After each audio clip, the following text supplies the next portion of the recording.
한 주 기업 뉴스 리뷰 주간 기업 기상도입니다. 정상회담으로 한중 간 경제, 문화 교류가 활성화할 것이라는 기대가 커졌습니다. 또 인공지능 시장 급팽창에 반도체가 천문학적 이익을 낼 것이라는 기대도 불고 있는데요. 그러면 한 주 있었던 좋고 나쁜 기업 소식 찾아 이번 주 기업 기상도 출발합니다. 이번 주 첫 맑은 기업 삼성전자입니다. 예상대로 매출, 이익 모두 사상 최고치 찍었습니다. 인공지능 덕에 반도체 슈퍼사이클 왔다는 건 누구나 알았고 주가가 계속 천정 뚫길래 짐작도 했죠. 그래도 실적이 기록이었습니다. 작년 4분기 매출 93조, 영업이익 20조, 신기록 행진 중인 코스피만큼이나 전인 미답의 수치입니다. HBM 같은 첨단 제품 외에 범용 반도체 값까지 뛰며 실적 뒷받침했고 매진 사례, 3번 접는 휴대전화 비롯해 모바일까지 실적 보탰습니다. 올해 1분기 메모리 반도체 값이 40에서 50%까지 더 오를 것이란 전망 나와 있습니다. SK 하이닉스나 전 후공정 업체들까지 모두 잔치 예고된 셈입니다. 이번엔 하이브 보실까요? 최대 자산 방탄소년단의 3월 20일 복귀가 확정됐습니다.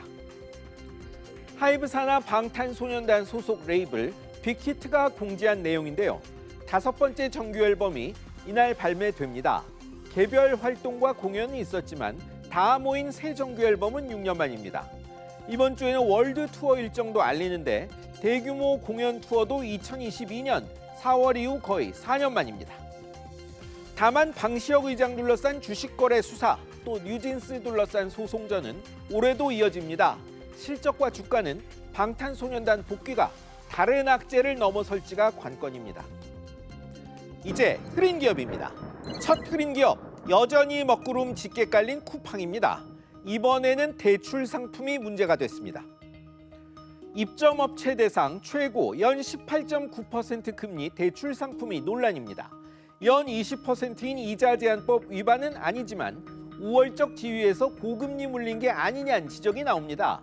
또 채무 불이행 시 정산금을 담보로 원리금 회수하는 방식이 제대로 설명된 것인지도 문제로 거론되는데요.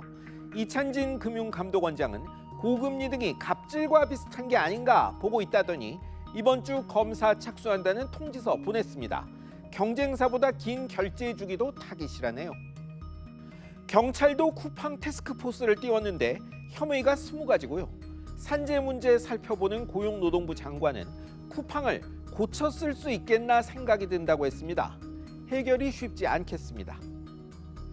다음은 삼성 SDI입니다. 세계 배터리 산업이 전기차 부진에 어려움 겪고 있긴 합니다만 상대적으로 더 안 좋다는 통계가 있었습니다.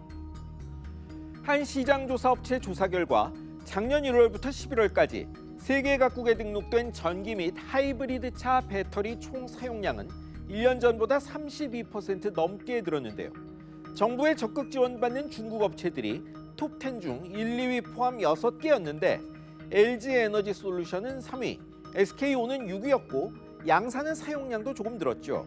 반면 삼성 SDI는 점유율 2.6%로 10위였는데 10개사 중 유일하게 사용량이 5%쯤 줄었습니다. 4분기 영업 손실도 예상보다 클 수 있다는 관측도 있죠.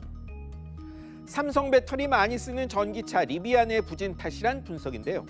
전기차 주춤한 때 K배터리는 에너지 저장 장치 등 대체 시장 빨리 선점에 대응해야겠습니다. 다음은 세계에 알려진 토종 안경 브랜드 젠틀몬스터 운영사 II 컴바인드입니다. 고용노동부가 기획 근로감독 나섰습니다.